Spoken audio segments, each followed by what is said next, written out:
책 읽어주는 여자 에제를 사랑해주시고 기다려주시는 유튜브 가족 여러분, 정말 반갑고 감사드립니다. 많은 분들이 댓글로도 아직 방송 초보라 여러모로 부족한 점이 많은 저를 따뜻하게 응원하고 격려해 주셔서 제가 아주 행복한 마음으로 이 방송을 준비하고 있는데요. 참 죄송하게도 지금 들으시는 바와 같이 제 목소리가 몇몇 분들께서 또 아주 은혜롭게 배우 이영애 목소리를 닮았다는 극찬과 과찬의 말씀까지 해주셨는데요. 최근에 지금 아주 목이 잠겨서 걸걸하고 컬컬한 박경림 씨 목소리가 자꾸 나오고 있습니다. 그래서 제가 방송을 며칠 좀 연기를 할까 했는데 또 많은 분들께서 이 다음 제가 소개해드릴 이 책을 기대한다는 말씀들을 해주시고, 저도 또 여러분과 약속한 날짜를 가능하면 지키고 싶어서 오늘 조금 목소리가 들으시기에 불편하실 것 같고 무리가 되긴 하지만 낭독을 하려고 합니다. 이 책이 워낙 드라마틱하고 흥미진진한 내용이니까요. 내용에 집중해서 귀를 기울여 주시고 제 목소리가 좀 불편하시더라도 너그럽게 양해를 해주시기를 부탁을 드립니다. 제가 오늘 처음으로 소개해 드릴 책은 박효진 장로님의 하나님이 고치지 못할 사람은 없다라는 간증집인데요. 저자이신 박효진 장로님은 평생 교도관으로 근무를 하시면서 사형수와 사형장에 관한 간증으로 아주 유명하신 분이죠. 이 책은 1999년에 처음 출간된 이래로 지난 20년 동안 20여만 부가 판매될 정도로 아주 많은 분들에게 사랑을 받았고요. 또 지금도 여전히 꾸준하게 많은 분들이 찾고 계시는 베스트셀러이자 스테디셀러이기도 한 책입니다. 이 책은 총 5장으로 구성이 되어 있는데요.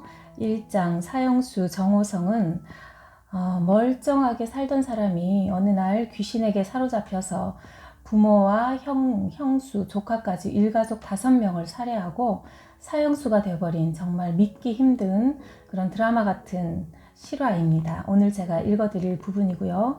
2장 부르심, 종교전쟁, 개종을 하긴 했는데 제사 지내기 싫다, 교도소로 부르시다는 박효진 장로님의 회심한 이야기가 또 아주 드라마같이 펼쳐집니다.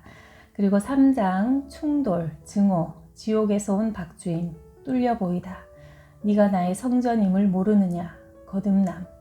또 4장 옛것은 지나고, 흙 묻은 성경책, 종삼이의 11조, 운동회 음모, 진짜로 죽을 뻔했네.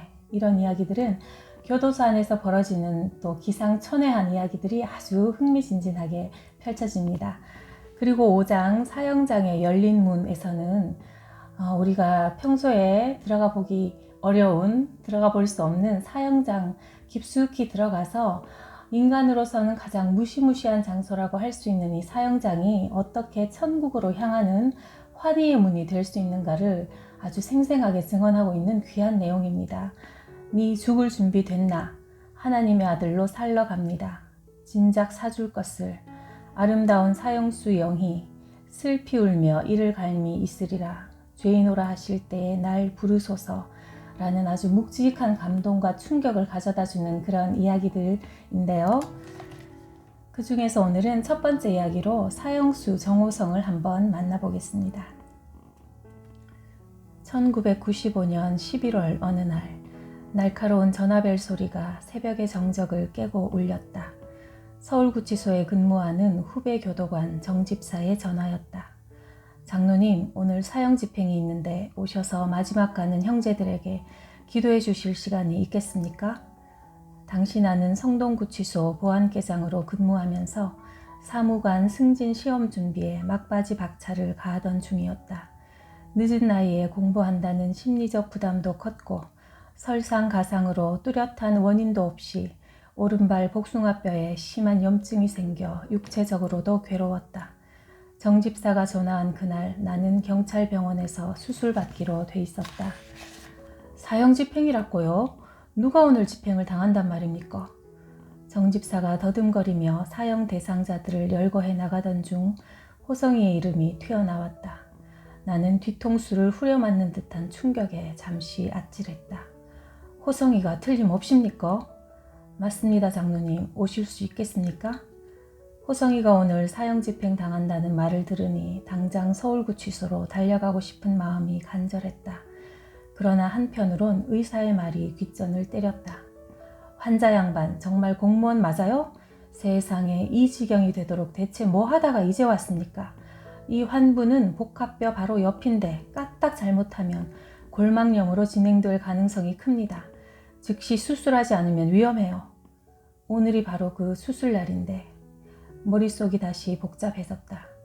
그러나 이 땅을 떠나가는 형제들과 특히 호성이를 위해 기도해주고 마지막 순간을 함께하는 것이 수술보다 더 중요하다는 확신에 곧바로 집을 나섰다. 양쪽 겨드랑이에 목발을 받쳐 짚고 아내가 운전하는 차에 올라 부랴부랴 서울구치소로 달려갔을 땐 이미 집행이 시작된 지 한참 지난 후였다. 보안과장의 승낙을 받고 사형장으로 들어가 보니 한때 세상을 떠들썩하게 한 지존파의 김현양이 막 집행됐다고 했다. 압구정동 야타족을 더 죽이지 못한 게 분하다. 표독스러운 얼굴로 외치며 인육까지 먹었다는 그가 많은 사람의 관심과 사랑에 힘입어 예수님을 구주로 영접하고 살다가 마지막 순간에 큰 죄인이 분에 넘치는 사랑만 받다가 먼저 갑니다 라는 아름다운 신앙 고백을 남긴 채 떠났다고 정 집사가 눈물을 글썽이며 귀띔해 주었다. 숨 돌릴 틈도 없이 호성이의 순서가 됐다. 사형장으로 연결된 지하실 계단을 직원들에게 이끌려 묵묵히 밟는 그의 모습이 보였다. 계단을 거의 다 올라와서 무심코 고개를 든 호성이의 눈과 내 눈이 마주쳤다. 큰 눈을 더 크게 뜨고 나를 바라보는 그의 눈에 불쑥 눈물이 차올랐다. 아버지, 어떻게 여기로 오셨어요? 호성이와 나는 믿음 안에서 부자 관계를 맺었다. 원래 사형 집행은 철저한 보안 속에서 이루어지는 법이다. 그런데 멀리 성동구치소에서 근무하는 내가 그 아침에 서울구치소 사형장에 나타났으니 놀랍기도 했으리라. 아들 천국 가는 날인데 안아볼 수 있나? 주님만 꼭 붙들고 마음 단단히 묶어레이. 믿음으로 이겨야 한다. 알겠지? 호성이가 빙긋 웃으며 말했다. 걱정 마세요. 준비는 벌써 돼 있어요. 그런데 정말 어떻게 알고 오신 거예요? 연락받고 왔다. 그나저나 호성아, 네 겁 안 나나? 떨리지는 않나? 전 괜찮아요. 지금까지 산 것만도 감사할 뿐인걸요. 이렇게 말하던 호성이가 그제야 내 목발을 보고 화들짝 놀랐다. 아버지, 어디 아파요? 다쳤어요? 교통사고가 났나요? 그는 숨 돌릴 틈도 없이 화살 같은 질문을 퍼부어댔다.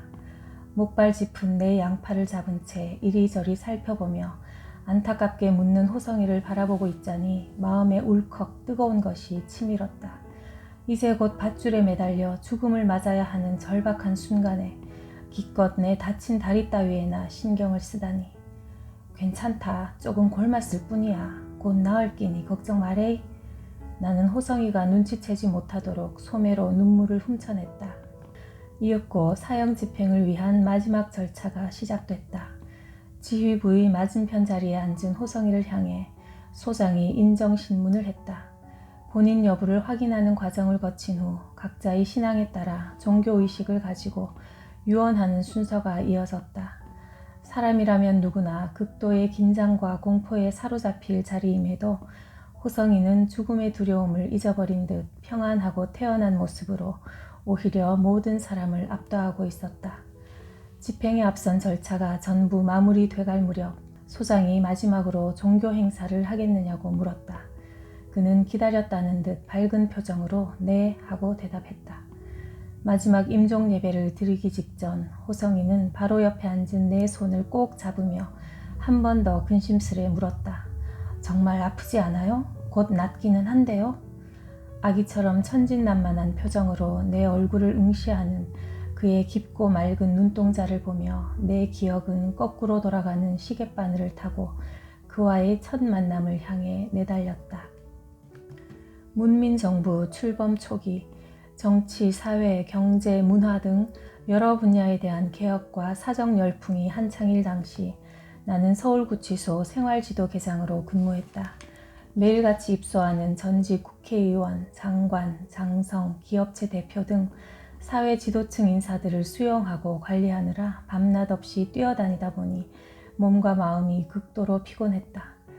그러던 9월의 어느 새벽 후다닥 잠을 깨니 벌써 6시가 넘어 있었다.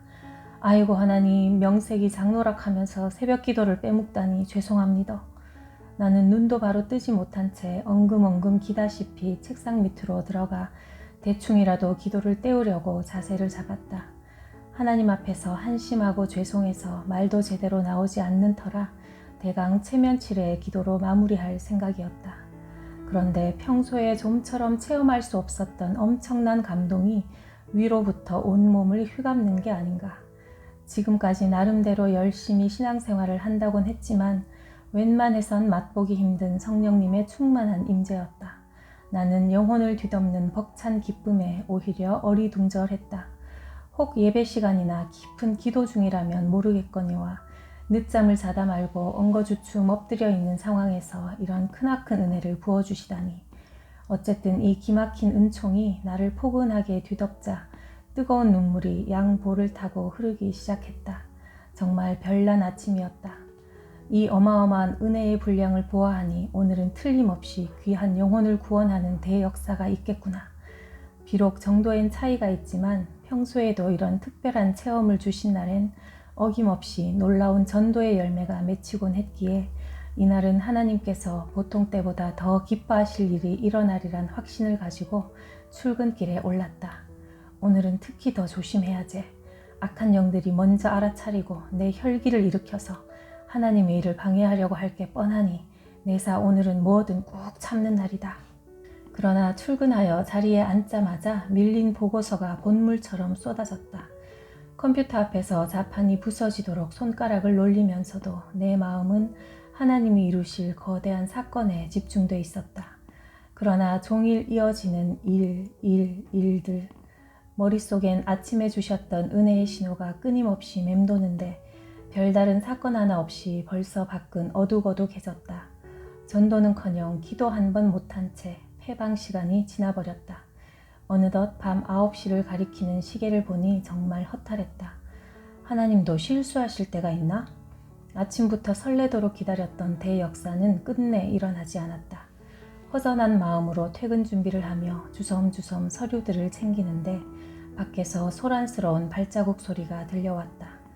복도를 쳐다보니 100여 명은 됨직한 사람들이 초췌한 모습으로 대열을 지어 내 방 앞을 지나고 있었다.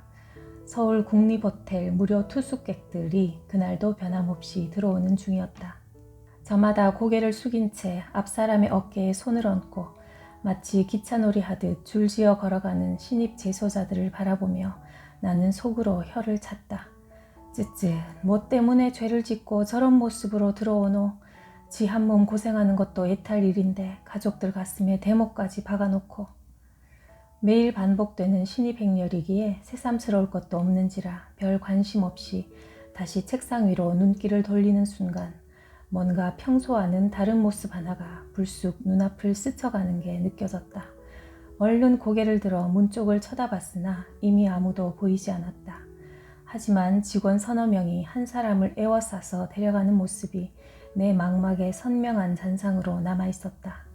평범한 신입 재소자는 여러 명이 기차놀이 하듯 대열을 지어 걸어간다.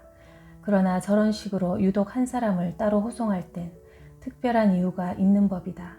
나는 아무도 보이지 않는 복도를 향해 크게 고함질렀다. 거 밖에 방금 지나간 게 누구여? 요행이 내 목소리를 들은 직원 하나가 되돌아와 삐죽 얼굴을 디밀고 대답했다. 계장님, 장위동 일가족 5명 살해 암매장 사건의 범인입니다.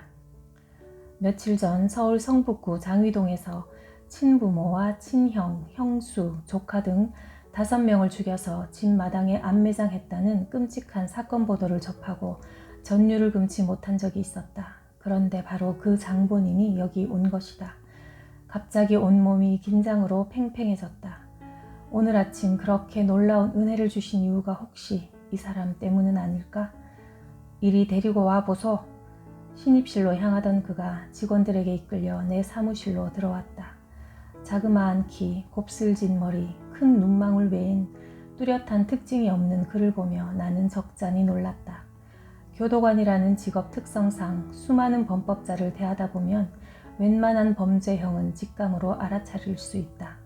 그런데 그를 보아하니 살인은커녕 남의 돈 100원도 뺏을 만한 위인이 못됐다. 그냥 사람을 죽인 것도 아니고 친혈족을 5이나 죽여서 마당에 파묻은 희대의 흉악범을 앞에 놓고 이런 앞뒤 안 맞는 생각이 들다니 나는 내 판단력을 의심하지 않을 수 없었다. 여하튼 그와 조용히 이야기를 나누려면 양옆에 서 있는 직원들부터 내보내야 했다. 그만 가보소. 안 됩니다. 이런 흉악범은 위험해요. 직원들은 한사코 옆에서 경호하겠다고 고집을 부렸다. 혼자 힘으로도 자신 있으니까 안심하고 가소. 무슨 일 있으면 부를 테니. 그들은 못내 찜찜한 표정으로 하는 수 없이 바로 옆에 보안과 사무실로 돌아갔다. 2사람만 남은 방 안엔 기묘한 긴장이 감돌았다. 네 이름이 뭐고? 묵묵히 나를 바라보던 그가 머뭇거리며 대답했다. 정호성입니다. 몇 살이고? 모모 살입니다. 그래, 웃자다가 그런 엄청난 일을 저질렀노. 그때였다. 갑자기 그가 반대편으로 고개를 획 돌렸다. 내가 그의 귓전에 입을 대고 큰 소리로 어깨를 뒤흔들었지만 아무 소리도 못 듣는 듯 벽에서 눈을 떼지 않았다. 자세히 살펴보니 그의 시선은 어느 한 점을 바라보는 게 아니라 움직이는 물체를 따라다니는 듯 했다. 가끔 움찔 놀라거나 입속으로 뭐라 웅얼거리는 형상이 영락없는 정신착란증 환자의 모습이었다. 그의 어지러운 옆모습을 보고 있자니 문득 성경구절 하나가 떠올랐다. 우리의 씨름은 혈과 육을 상대하는 것이 아니요 통치자들과 권세들과 이 어둠의 세상 주관자들과 하늘에 있는 악의 영들을 상대함이라. 에베소서 6장 12절 말씀. 틀림없이 어떤 악령이 그의 주변에서 역사하고 있다는 확신이 들었다. 네 옆에 뭐가 와있제? 내 말이 떨어지자마자 호성이는 화들짝 놀라며 나를 향해 몸을 돌리더니 벌떡 일어서서 내 양손을 꽉 움켜잡았다. 순간 마음속에 비상경고등이 켜졌다. 사람을 5이나 죽인 이 친구가 돌연 나를 공격해온다면? 손을 붙잡혔으니 최악의 경우에 내가 사용할 수 있는 무기는 이마뿐인지라 나는 온몸의 힘을 머리에 모으며 여차하면 받아버릴 셈으로 그의 눈동자를 뚫어져라 응시했다.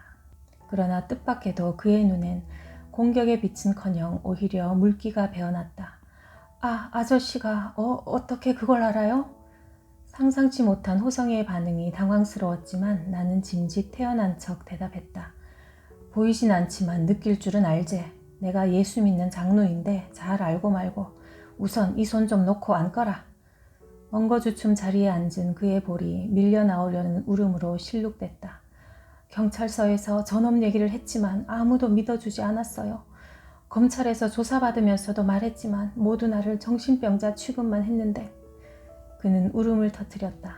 답답한 마음을 알아주기만 해도 속이 시원하다는 그의 등을 다독여 진정시키며 내가 말했다. 호성아, 어쩐 일인지 말해봐라. 겁내지 말고.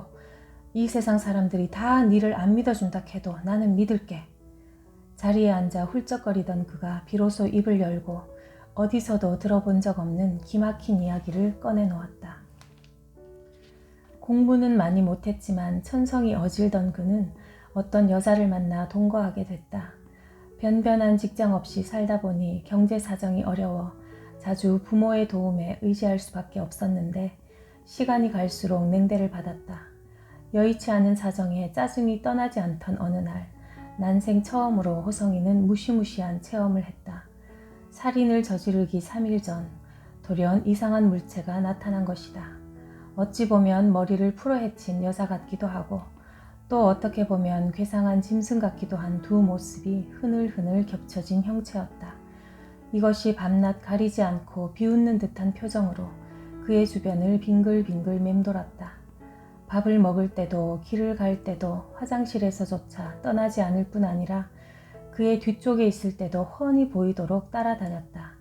그렇게 3일 밤낮을 꿈속같이 쫓아다니는 이 야릇한 존재 때문에 그는 미칠 지경이 됐다. 처음에 더듬대며 시작한 그의 이야기가 제법 술술 풀려나오자 내 호기심이 커졌다. 호성이의 이야기가 사실이라면 지금 저 벽 어디선가 그 악한 영이 우릴 쳐다보고 있으리란 생각에 섬뜩하면서도 한편으론 흥미가 당겼다. 호성아, 네가 말하던 그게 아직도 여기 있나? 주위를 힐끔 둘러본 그가 벽 쪽을 가리키며 말했다. 저기 있네요. 기분은 꺼림칙했지만 그 이상한 존재가 내 눈에도 보이면 좋겠다는 장난기 어린 생각마저 하면서 호성이에게 다음 이야기를 재촉했다. 그런데 그가 채 몇 마디도 하기 전에 갑자기 내 몸이 부르르 떨리더니 소름 끼치는 두려움이 엄습해왔다. 먹은 것을 다 토할 것처럼 속이 메스꺼렸다. 이렇게 극심한 공포를 경험한 건 난생 처음이었다. 이가 딱딱 맞부딪힐 정도로 떨고 있는 나 자신을 이해하기 힘들었다. 조금 전까지만 해도 전혀 무서움을 느끼지 않았을 뿐 아니라 어릴 때부터 유난히 담이 차서 웬만한 것엔 겁이란 걸 모르고 살아온 내가 이 정도의 공포를 느끼다니 그때 문득 떠오르는 생각이 있었다. 육신의 눈엔 안 보이지만 분명 존재하는 악령들이 무더기로 나를 향해 총 공격을 가하는 모양이다. 이 싸움을 이기는 방법은 기도밖에 없대. 나는 의자에서 벌떡 일어나 두 주먹을 불끈 쥐고 기도하기 시작했다. 싸움의 상대가 보이지 않으니 옆에 앉은 호성이를 마주보고 기도할 수밖에 없었다. 하나님, 이 악한 영들을 예수님의 이름으로. 그런데 기도가 이어지지 않았다. 간단한 말도 연결이 안 되고 단어도 떠오르지 않았다. 내 의식세계 전부가 악령들의 집중 공격을 받아서 그런가 보다 싶어 필사적으로 기도를 이어가려는데 한 줄기 걱정이 머리를 스쳤다. 호성이가 또 저것한테 덮어 씌워서 내 머리통을 냅다 쳐버리면 웃자노. 눈 감고 기도하다간 대항 한 번 못 해보고 죽을지도 모르니 오늘만큼은 눈을 뜨고 기도해야겠다. 나는 감았던 눈을 부릅뜨고 호성이를 정면으로 바라보며 바락에 가까운 기도를 하기 시작했다. 조용히 앉아 대화하던 내가 느닷없이 실성한 사람처럼 주먹을 휘두르며 고래고래 고함을 질러대니 호성이가 놀랐나 보다. 자리에서 반쯤 일어나 휘둥그레진 눈으로 나를 오히려 이상스럽게 쳐다보았다. 얼마 동안을 그렇게 기도했을까? 내 몸과 영을 휘감고 있던 역겨운 공포가 순식간에 사라지고 오늘 아침에 맛보았던 기쁨이 햇살처럼 나를 적셔왔다. 이겼구나. 그런데 반응은 오히려 호성이 쪽에서 먼저 나타났다. 엉거주춤 서있던 그가 용수철 튀어오르듯 벌떡 일어나 사방을 두리번거리더니 갑자기 오른쪽으로 한 바퀴 빙그르르, 반대편으로 다시 빙그르르 한 바퀴 돌았다. 그렇게 사방을 확인한 그가 손바닥을 탁 치면서 외쳤다. 아저씨, 갔어요. 없어요. 사라졌어요. 그리고는 자기 이마에 손을 갖다 대며 이렇게 머리가 개운할 수가 없어요. 날아갈 것 같아요. 했다. 울음을 터트리는 그의 어깨를 도닥이며 내가 말했다. 도망간 거 나도 알겠다. 이제 걱정 말고 아까 하던 이야기나 마저 해봐라. 그 악한 영의 역사가 시작된 지 사흘 후 호성이는 아버지에게 돈을 얻으러 갔다. 그러나 퇴짜만 맞고 빈손으로 2층에서 내려오는데 바로 그 악령이 앞을 턱 가로막으며 첫 명령을 내렸다. 올라가서 죽여라. 처음엔 그도 말이 되지 않는다고 생각해서 강력히 대항했다. 그러나 거역할 수 없는 단호한 힘이 짓눌러오자 자신도 어쩔 수 없는 상황으로 내몰리는 것을 느꼈다. 저 신발장을 열면 큰 망치가 있으니 그걸 들고 가서 네 애비 애미를 죽여라. 그는 악령에게 눌린 채 망치를 찾아 들고는 막 잠든 부모를 그 자리에서 죽였고 다시 악령의 지시에 따라 아래층으로 내려와서 자고 있던 형님 내외와 건넌방의 어린 조카까지 무참히 살해했다. 미친 듯 망치를 휘둘러 5명을 죽이고 난 후에야 정신을 차려보니 자신이 생각해도 어이없는 일이 벌어져 있었다. 멍하니 앉아있는 호성이에게 악한 영이 다시 명령했다. 삽을 들고 따라 나와. 내가 도와줄 테니 빨리 구덩이를 파고 시체를 묻어라. 지시에 따라 삽을 들고 나가자 그 악령이 삽자루에 걸터앉는데 마치 모래땅처럼 수월하게 파였다. 순식간에 혼자서 5구의 시체를 다 묻을 만큼 큰 구덩이를 파고 안매장했다는 것은 경찰이 볼 때 아무래도 미심쩍은 일이었다. 그래서 공범이 있을 거라 판단하고 이 분야에 수사력을 집중했다는 후문도 있었다. 결국 범행 사실이 드러난 그는 체포됐다. 후회와 갈등으로 몸부림치는 그를 악령은 또다시 압박해왔다. 네가 무슨 낯짝으로 이렇게 사냐? 부모와 형과 형수, 심지어 조카까지 죽인 살인자가 뻔뻔스럽게 살아있다니 이젠 네 차례다. 네가 죽어라. 맞아, 나 같은 게 무슨 인간이라고 살겠나. 나처럼 흉악한 범죄자가 또 어디 있겠는가. 나는 죽어야 해. 살 가치가 없어. 그래서 경찰서 유치장에 있을 때 몇 번이나 자살하려고 했지만 주변에 워낙 사람이 많아 쉽지 않았다. 나를 만나던 날 아침 악령은 오늘 구치소로 넘어가니 절대로 밤을 넘기지 말고 죽어라는 명령을 내리며 러닝 셔츠를 찢어 줄과 올가미 만드는 법, 창틀에 매는 법까지 텔레비전 화면처럼 훤히 보여주었다. 그래서 악한 영이 가르쳐준 대로 죽으려는 마음을 먹고 서울구치소로 입소하던 바로 그날 밤에 나를 만난 것이다. 하나님의 시간표는 얼마나 완벽한지 아침에 주셨던 은혜의 의미가 이제 분명해졌다. 펑펑 울면서 내 손을 꼭 잡은 그에게 나는 구원의 복음을 전했다. 호성아, 얘기를 듣고 보니 니는 어쩔 수 없이 사형이다. 혹시라도 살 길이 있나 생각도 하지 마레이. 그런데 이 땅에선 사형을 당하더라도 내세엔 구원을 얻어야 하지 않겠나. 하나님은 니를 용서해 주실 수 있으니 예수님을 믿어야 한대이. 나는 그의 눈을 바라보며 영접의 결단을 요구했다. 그런데 그의 반응은 의외였다. 고개를 좌우로 흔들며 하나님을 믿지 않겠다는 것이다. 아무리 하나님이라도 나를 용서할 순 없지요. 하나님의 하나님이라도 어찌 나를 용서할 수 있겠습니까? 죄도 웬만해야지 나처럼 큰 죄를 지은 사람은 절대 안 돼요. 나는 동원할 수 있는 모든 성경 구절과 사례를 들어가며 아무리 큰 죄라도 덮으실 수 있는 예수님의 십자가 은혜를 전하고 속죄의 기회를 마련해 주려고 필사적으로 애썼다. 그러나 그의 태도는 단호했다. 아저씨, 하나님이라는 분이 그렇게 나를 용서해 주실 수 있다 해도 내 양심으론 도저히 용서를 구할 수 없어요. 사랑하는 가족들을 다 죽여놓고 이제 와서 용서해 달라는 건 너무 염치 없는 짓입니다. 다 싫고 그냥 이렇게 살다가 죽고 싶어요. 아무리 설득해도 요지부동인 채로 시간은 벌써 새벽 1시를 넘어서고 있었다. 초조해진 나는 최후의 수단으로 일종의 협박을 동원했다. 호성아, 아까 그 흉측한 귀신이 아직도 여기 있나? 그는 사방을 두리번거리더니 없다고 했다. 아까 그 귀신이 와 쫓겨간 줄 아나? 내가 무서워서 갔겠나? 네가 무서워서 갔겠나? 내가 믿는 예수님이 겁나서 도망간 기라. 네가 예수님을 안 믿고 그냥 깜빵으로 들어갔는데 그게 문 뒤에 숨었다가 까꿍 하면서 또 들러붙으면 어쩔래? 순식간에 그의 표정이 심각해졌다. 안 돼요. 이제야 이렇게 머리가 시원한데 또. 그러면 방법은 하나밖에 없대. 예수님만 믿으면 아까 도망간 그런 귀신은 10트럭이 몰려와도 아무 걱정 없다 카이. 결국 호성이는 악령에 대한 두려움 때문에 자의반 타의반으로 예수님을 영접하겠다는 뜻을 표했다. 나는 사형리를 중심으로 간단하게 복음을 전하고 영접 기도를 시킨 후 내가 가지고 있던 성경책과 찬송가를 선물로 주었다. 그리고 뒷장 여백에 다음과 같이 써주면서 꿈에라도 그 더러운 것이 나타나면 크게 외칠 수 있도록 달달 외우라고 했다. 나사렛 예수 그리스도의 이름으로 명하노니 이 사악한 귀신아 내게서 떠날지어다. 호성이는 황망한 표정으로 책을 받아들고 마침내 직원에게 이끌려 자기가 거주할 방으로 들어갔다. 그의 뒷모습을 바라보는 내 마음은 착잡하기만 했다. 제발 하나님의 은혜로 구원받아야 할 텐데. 호성이의 뒤를 따라 이는 9월의 새벽바람이 스산했다. 다음 시간에는 호성이와 함께 사형장 속으로 한번 들어가 보겠습니다.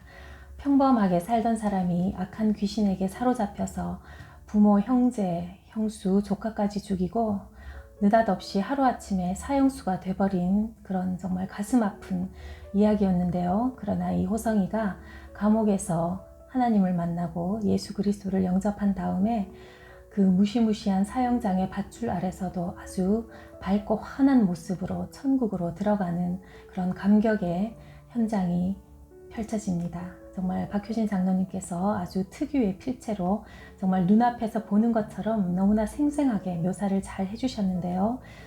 다음 시간에는 오늘보다 좀 더 맑은 목소리로 읽어드릴 수 있도록 저도 최선을 다해서 노력하겠습니다. 오늘 여러모로 듣기가 많이 불편하셨을 텐데요. 그래도 함께 해주신 여러분 정말 감사드리고 이 책은 또 제가 아래에 링크를 걸어놨으니까요. 직접 사서 읽어보시면 정말 쓰나미와 같이 감당하기 힘든 감동으로 몰려오는 그런 재미를 느껴보실 수 있을 겁니다. 이 책은 전도용으로도 많은 분들이 활용하고 계시고요. 이 책을 읽고 나서 하나님을 믿게 되었다고 고백하는 이야기를 저도 많이 들었던 그런 아주 영향력 있는 막강한 책입니다. 이 책도 정말 제가 적극적으로 한번 처음부터 끝까지 읽어보실 것을 권장해 드리고요. 요즘 아주 날마다 날씨가 황홀할 정도로 아름다운 5월의 봄인데요. 여러분 다음 시간까지 이 짧게 스쳐 지나가는 봄을 날마다 만끽하시면서 잘 지내시길 바라고요. 그럼 다음 시간도 기대해 주시고요. 구독과 좋아요는 큰 힘이 됩니다. 오늘도 함께 해주셔서 감사합니다.